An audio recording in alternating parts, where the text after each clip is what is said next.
Red, I just know blue. Oh, it's cold. It's cold. Hi. Okay, do you want me ready to start tomorrow, Romain? Hi Oliver, nice to see you again. Can we just check on the fitness and team news? Are there any new injury or illness issues after Villa? No, all players fit and available again. So that includes Mark Gay, who had some pain in his knee. He's okay to play in this game? Yes, he's okay, everything good. Helped that we had one more day between these two games, and so only change in the squad will be Mateusz Franke will be in the squad, and Caleb Bora won't be, but all others are ready. It's a big local derby, Oliver. Millwall Palace hasn't happened for 3 years. The rivalry is fierce. There'll be nearly 4,000 Millwall fans there. What are you expecting? Expecting a great game in a great environment and full sold-out Selhurst Park, and lovely weather is predicted. So I think that's why we all love football. In the FA Cup, it's Saturday, high noon, so everything what we want. Yeah, and it's another EFL tie for you, just like Stockport, just like Doncaster, Millwall from the Championship. You've got a great chance, haven't you, in the FA Cup this season, because you've had a kind run so far. You've got Millwall at home. Adam Wharton's been saying we can absolutely win the FA Cup, and he's right, isn't he?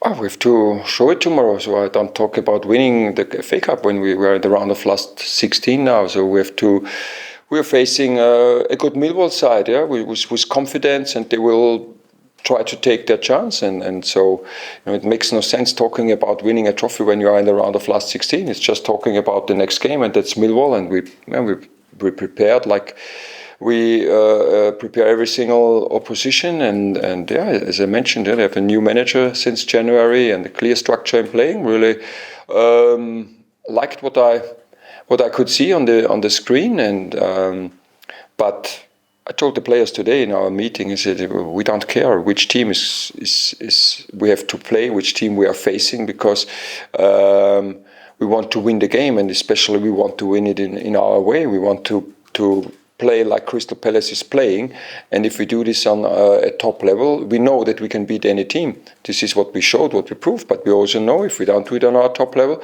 we can struggle against any team. So it's really just focus on what we want to do, what we need to do, and having respect for the Millwall team, for the manager, and this is how we approach the game. I guess Romain Esse would really love to play in this game, wouldn't he, against his former club? He's not played much for you so far. Is he going to get some minutes in this game? Every player wants to play in the best case the whole time, and of course I know that it's maybe a special game for Romain, but I never promise any player that he plays many minutes, less minutes. So it's all about how the game is going, but. Of course, so I definitely have in my mind that he will get some minutes. How strong is the team going to be? Adam Wharton, for instance, was so good against Villa. Is this another game for Adam Wharton to start and show just how good he is? To be honest, I'm not decided at the moment. Because we have to be smart, and not saying, I had a great game, play again 3 days later. He was injured for a very long time. Then he had 20 minutes at Fulham. He had 80 minutes against Villa. It's the third game within 7 days. So let's see. We will have one more day. Of course, he was still a little bit fatigued. It's completely normal, playing the first 80 minutes after 4 or 5 months.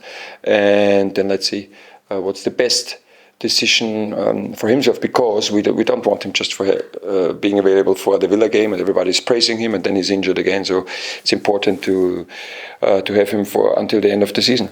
What about players like Chilwell and Eddie, who scored, of course, the other night? Are we going to see some minutes for them in this game?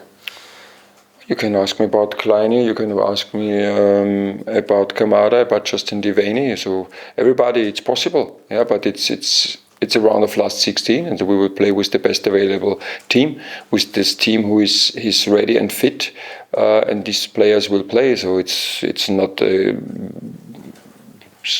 giving somebody a gift and now you get some minutes because it's an FA Cup game or it's Millwall. I think this also now doing like giving gifts is disrespectful to to Millwall, so I think they can expect that we play with our best team because this is what they deserve. They won at Leeds. I think was the last defeat for Leeds within the last 15, 16, 17 games. So that shows that they are able to win away against a good team, and so we have to be very focused and concentrated. Oliver, what's been your outstanding memories of cup runs for you over the years as a manager? And what's been the fiercest atmosphere you've ever encountered? Do you think Millwall Palace could come somewhere near to that? No, I don't think so. Of course, winning the Europa League was the best cup competition I ever played, because we were winning it at the end. It was the last penalty. So, booze comes on the whole body and hoping that the last player scores a goal, and then also winning at Camp Nou in front of 85,000. Unbelievable atmosphere. So I think I've faced it many times, and but it will be, of course, a great game, great atmosphere. And as I mentioned at the beginning, and this is why we love football, this is why we love cup games, and so everything is ready for a big football party on Saturday noon. And just finally, you must be relieved too that Will Hughes can play in this game. He's got 10 yellow cards, but that doesn't kick in, does it, till the next Premier League game? So it's good, isn't it, that Will Hughes can play in this game? Yeah, it's good. It's good that all the players, you always want every player available, and so then he has a bit of time to rest in competition games. But also could be that we play before the second, I think it's Ipswich, then we have 3 weeks no game, and we hope, of course, that we go into the quarterfinals of the FA Cup, and the quarterfinal is straight after the international break, so then his break wouldn't be so long. Just finally on the break, you're going off to Marbella soon as well, aren't you? You've got another winter break coming. Can you just tell us about that? Oh yes, we go after the Ipswich game. We go for 5 days to Marbella, training in good facilities, having a friendly game there against a team from the Norwegian elitist areas, and staying in the rhythm, and then using this time for us to prepare in the best way for the end spurt of the season. Thank you. Thanks. You. The Press Association, have any questions? Yeah. Hi, you're one of quite a small number of Premier League managers to have won one of football's major honours. I mean, there aren't really that many managers in Europe that ever really win one of the top competitions. How did that experience winning the Europa League, how did that change you as a coach and as a person, and how is that helpful when you're leading a club like Crystal Palace, maybe an underdog club in the FA Cup? So I hope, and I'm pretty sure it didn't change me as a person, because I never want to be defined as a person about being successful or not. So I think everybody should judge me like I'm as a person, and not if I'm successful as a manager or not. But of course, as a manager, every win, every defeat gives you new experiences. Every journey, every stage, every club, you get new experiences, and then you can learn from this. And of course, that's the same with me. But I think in the Premier League there are many managers winning big trophies, especially the Champions League. But for me, it's not so. I don't feel it really difficult, because our approach is always the same. We take every single game serious, and I mentioned it quite often. Is if we play a friendly game at Marbella in our training camp, I want to see the same desire. I want to see the patterns we are training. I want to see the things we are talking about in every single game.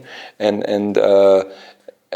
this is, let's say, sometimes a little bit new or different for some players who think, it's a friendly game, then we play with 80%. I don't like this, because we always play for us as a team. We always play for ourselves, and then to improve, and then it's sports. You can perform great and you can lose a game. You can be unlucky hitting the post, getting a red card or something. So that's sports. But saying afterwards, we could have done more. We could have done here a little bit more, or this. I think this is when you blame yourself. You can't blame anybody if he misses a chance. You can't blame somebody if he makes a mistake, because we are all human beings, and this is how we are.